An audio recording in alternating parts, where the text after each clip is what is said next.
comes to business, some people might be really intimidated by working with such high-level professionals as you, but do they want the growth from that? Can they just take it that one step further before even committing and say, let me just get on that call with Tamara and Danielle and see what this is even about? Can I do that? Do you know what I mean? So if we're feeling too anxious, often it's just breaking it to a smaller step and then feeling again.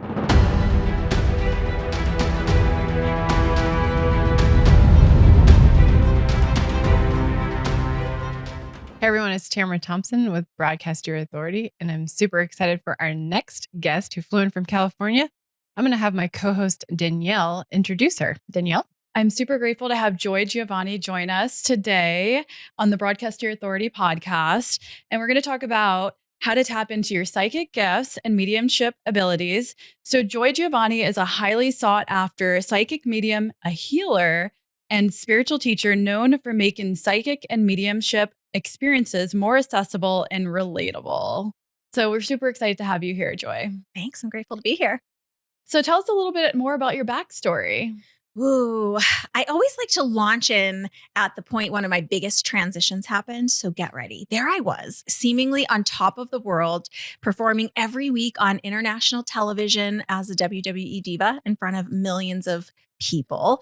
What nobody knew was that secretly I felt so closed down, so much like I needed to just be the version of myself that everyone else needed me to be. Do you know what I mean? I didn't really get to be my whole self. What no one knew was that I also had 2 small children at home. I had a marriage that was crumbling. And shortly after that, I lost my contract entirely. And not long after that, I lost my home. I was a financial supporter for even extended family. And as life sometimes does with upheaval, we have to seek out our own new path. So I launched myself into not only personal development, but also really starting to kind of breadcrumb myself through collecting these pieces, finding my way back to my truest, most authentic self. Serendipitously, while doing a totally unrelated ice cream truck business, I ended up being guided by the universe to my first mentor, who then told me I was psychic. I told her she was crazy because I didn't believe in that at the time. And long story short, I sought out mentors and really just wanted to understand not only did I have these gifts, but how to use them best to be of service. How did you really discover the fact that you were a medium? It's really interesting. So I started with healing, as Danielle mentioned. Like energy healing? Yeah, energy healing. I work in a system called Reiki, which is an ancient Japanese system of energy healing. And then I also learned all about chakras and energy balancing and our aura and what that even means. And through all of these tools, I already had a wellness practice as a massage therapist that I had launched, and I was performing these healing sessions for clients. I was working with angels and guides. I had no interest in crossed over people though. And all of a sudden during these healing sessions, I started to become aware of people's disincarnate loved ones who had already crossed over beside me, and I could give some details. I was as shocked as you can imagine.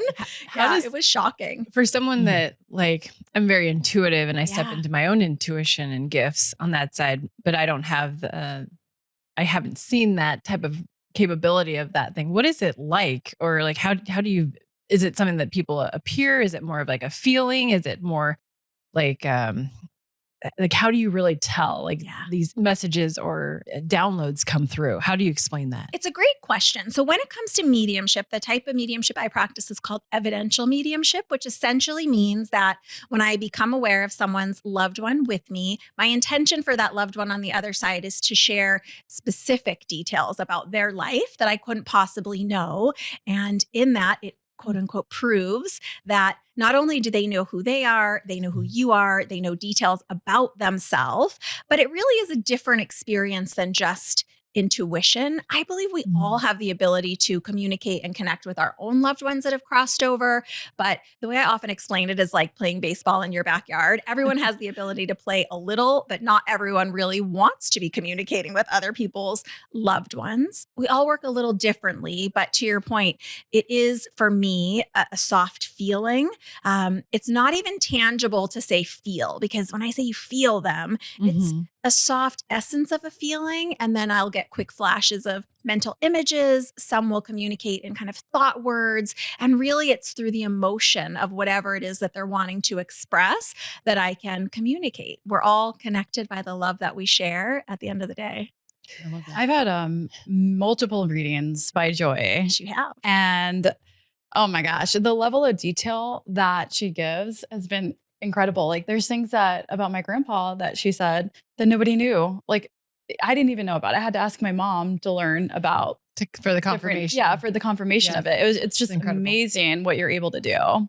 Those are some of my favorite details too. And really, it's attributed to your grandpa, to your loved ones. They know what is really going to identify them to you personally. We're different in all of our relationships. So perhaps your grandpa would have identified himself differently for your mom, for example. But those are my favorite details, those details that my recipient doesn't even know and has to go away and check on later.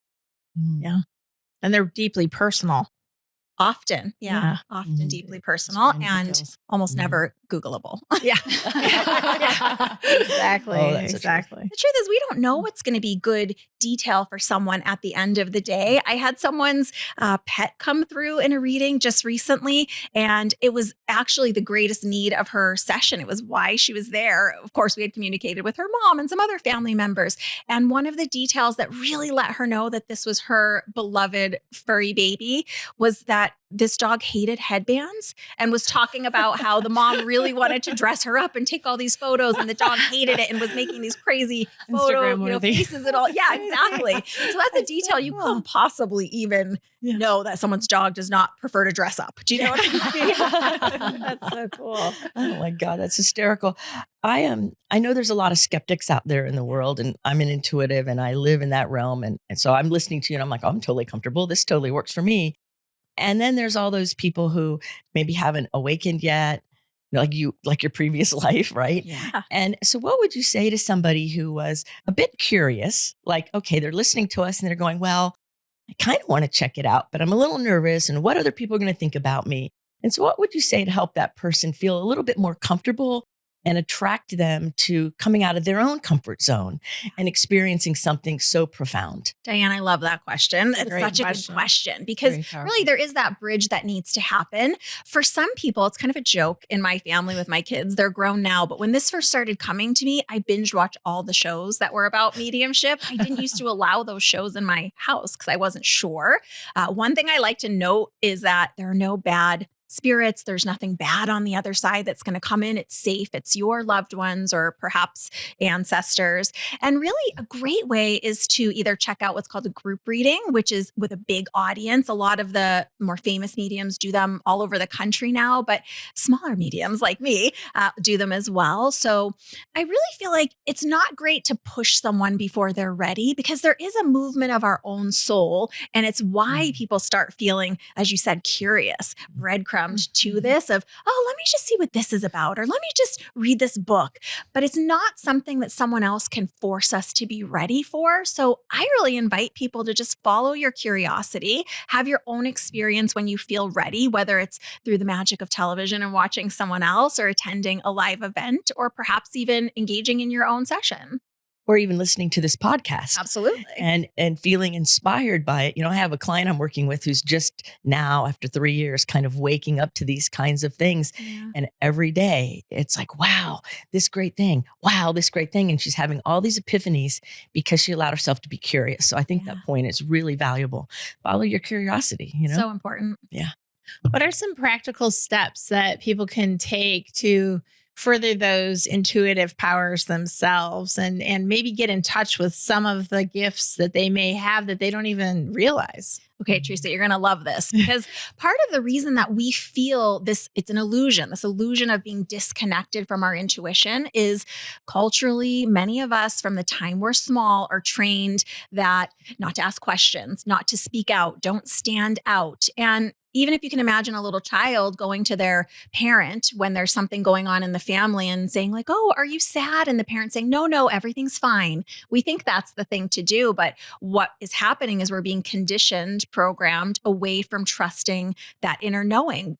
being insecure, not knowing what's right for us. So that really is the first step, because the intuition comes in those soft whispers, that nagging thing that you already know you're supposed to be doing or need to do, or call this contact or go to this thing that you got invited to. But then what happens? We second guess, right? Oh, maybe I'm not qualified. Maybe I'm not going to show up right. So it's starting to personally develop ourselves, find out what are our fears underneath that are holding us back. And then as we have those soft nudges come in, just make a note of them until we feel like we can trust ourselves to listen to them. The more you listen to it, the more it shows up.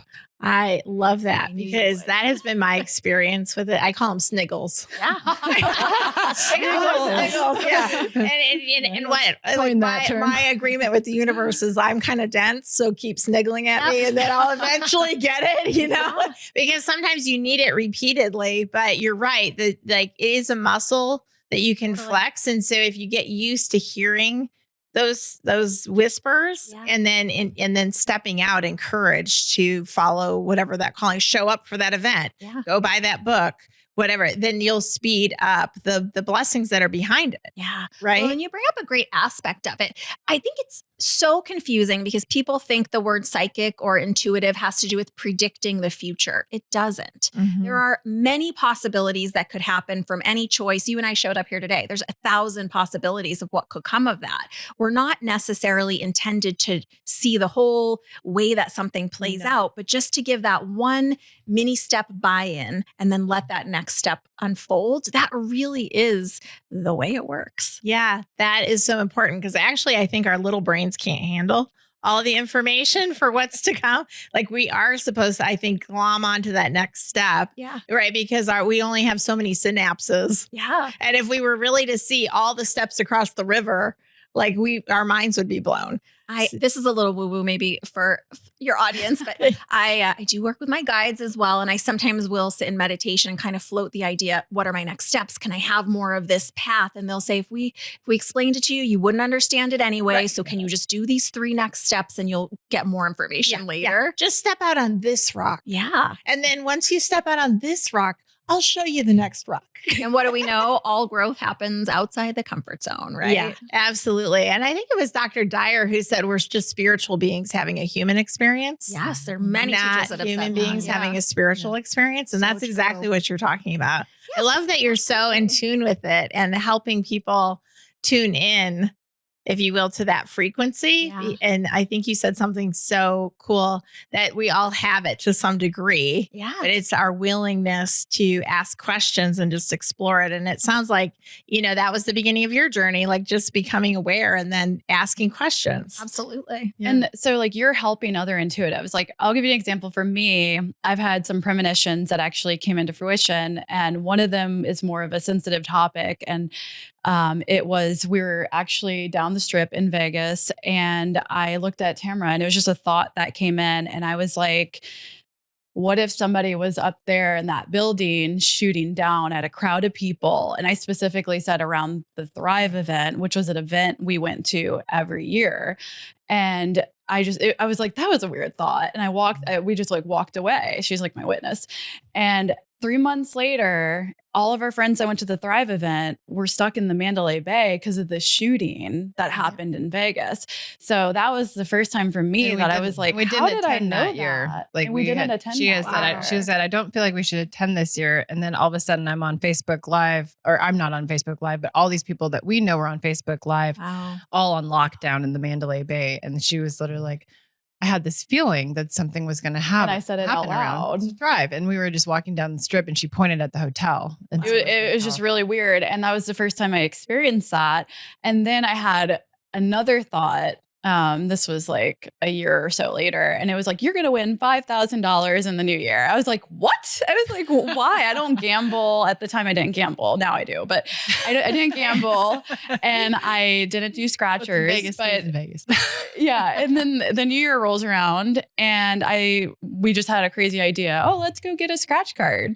And so I got a scratch card. We're scratching a few and then $5,000. I was like, whoa, like how? And so I'm like, can I just like make these several moments of like this happen? Right. But I'm just like, how can I control the premonitions more? Like why I would love to be able to tap into that. as an intuitive because it just comes in as a thought. But like, what would you recommend for that? So what's so interesting about this is kind of how we were just talking about the potentials. You're tuning into one of many potentials. Obviously, we know that tragedy in Vegas happened. So let me also mention that I don't personally believe that everything happens for a reason. I think we live in a chaotic world, sometimes bound by other people's free will choices, and chaotic things just happen. So I think it's a big thing people get stuck on, particularly when it comes to their own loved ones and their passing.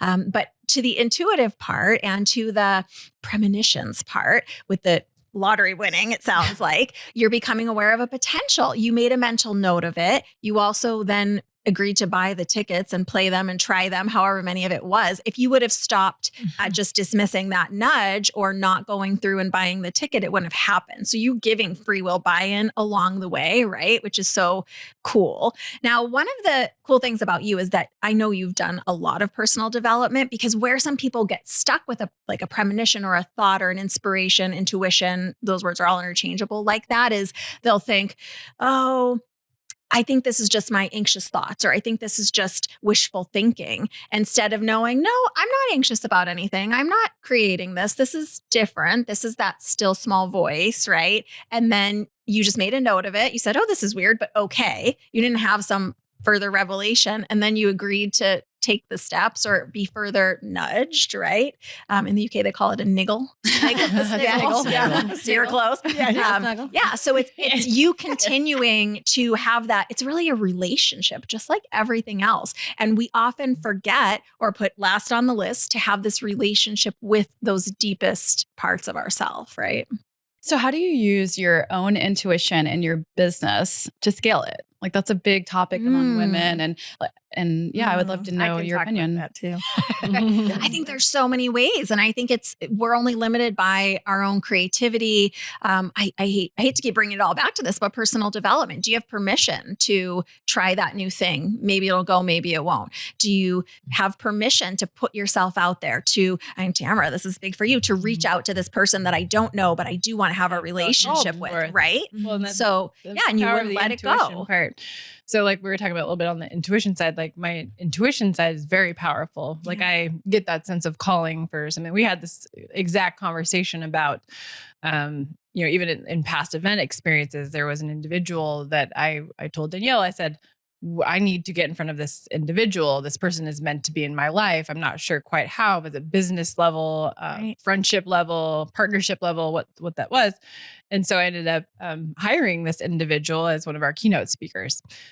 Since then, this individual became a good friend, became my maid of honor, all these things, because I knew I was supposed to connect and meet this individual. Yeah. Like something was nudging me, made a large investment in this as a keynote speaker.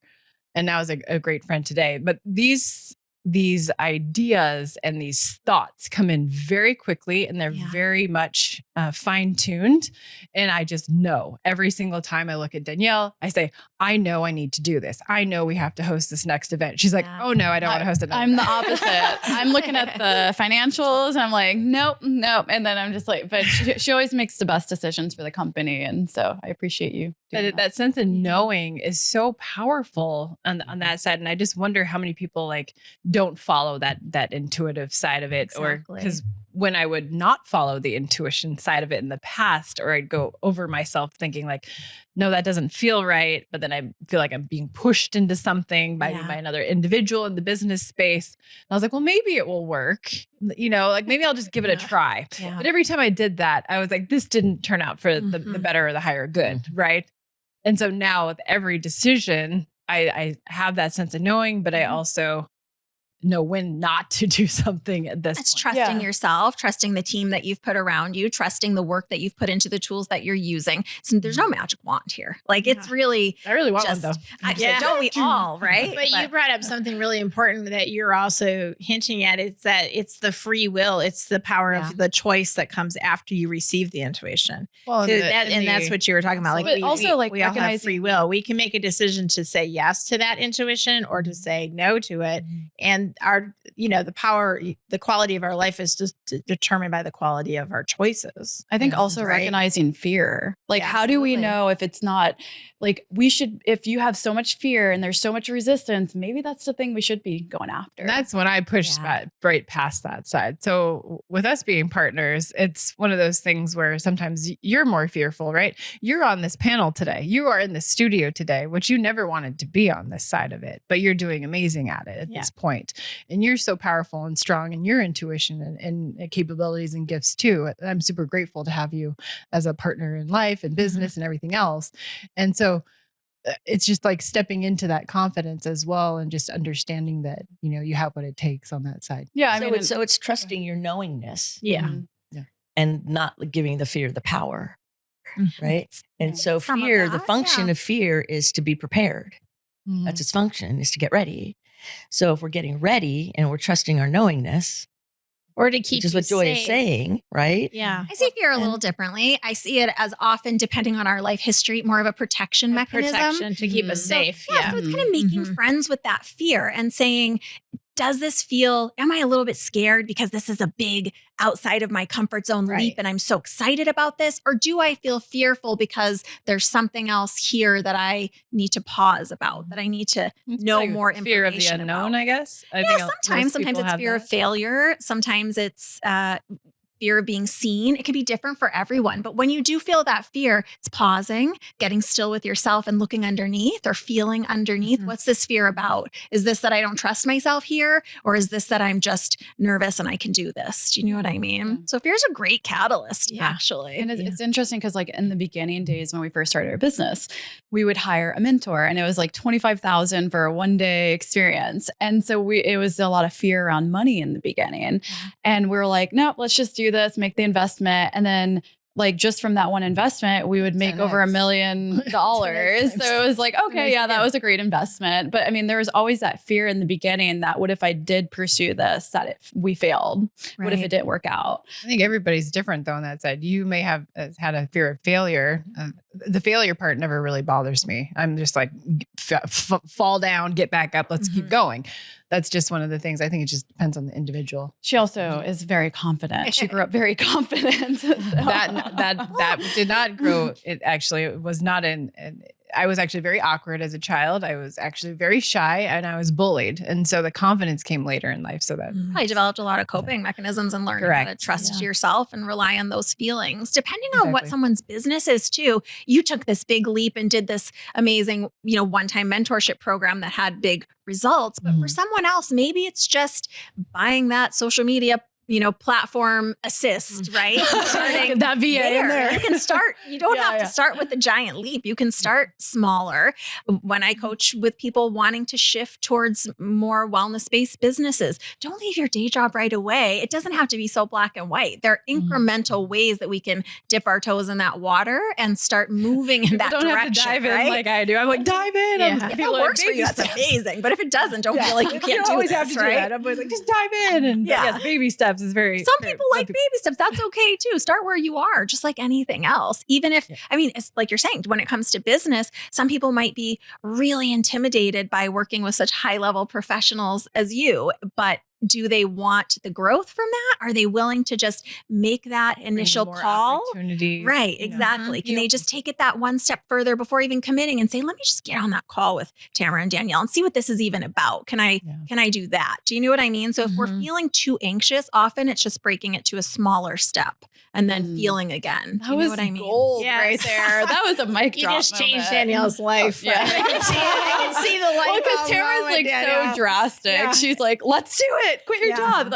Like 12 years ago, she was like, just quit your job. And I had a corporate salary and it was amazing. But I was like, you're the resignation letter ready. So she was ready to be ready. But you said identifying the next right step, the next natural step. And so if you're trying to take too far of a leap, that just isn't the next step for you. There's some baby step in between. And then it might be the next right step for somebody else from the outside, but it has to be the next right step. And it goes with the theory that safety and security is like at the top. And I'm a stability person. person. So Yeah, I needed stability in my life, and my partner is a little crazy. I'm the D and the I on the disc test. So the dominance and the influence. Let's go.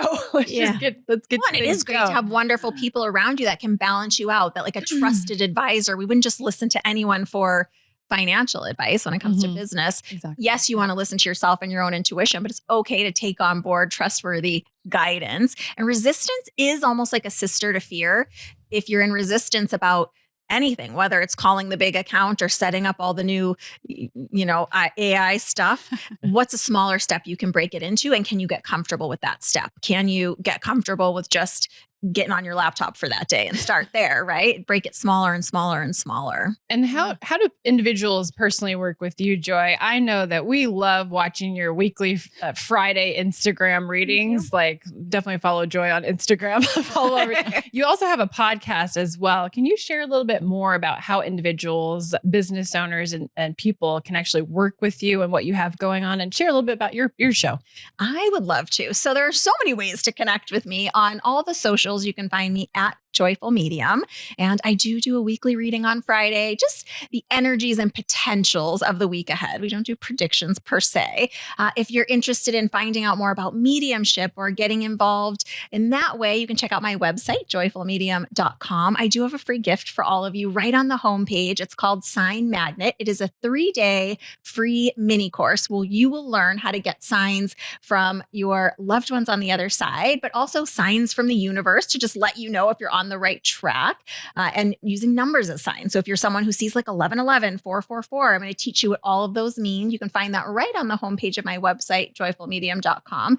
And I would love it if you would check out my podcast, Spirit Speakeasy, available wherever you get your podcasts and also in the blog section of my website. I do lots of free community events. I have a free monthly healing that everyone's welcome to come to, no strings attached. So like most things, it's just doing a little looking around, getting your toes in the water, and it's a warm, welcoming community. You're more than welcome to join us. Awesome. I love it. I love the name, Spirit Speak Easy of the show. Well, Joy, thank you so much for joining us today and flying in. I really appreciate you. So I appreciate all of you. And those of you that are tuning in today, definitely check out the rest of the information from Joy in the description below. Be sure to subscribe to our channel, Broadcast Your Authority, on YouTube, as well as please leave us a review on Apple or Spotify or anywhere that you listen to your audio podcast. We'd love to hear from you, and we'll see you in the next episode.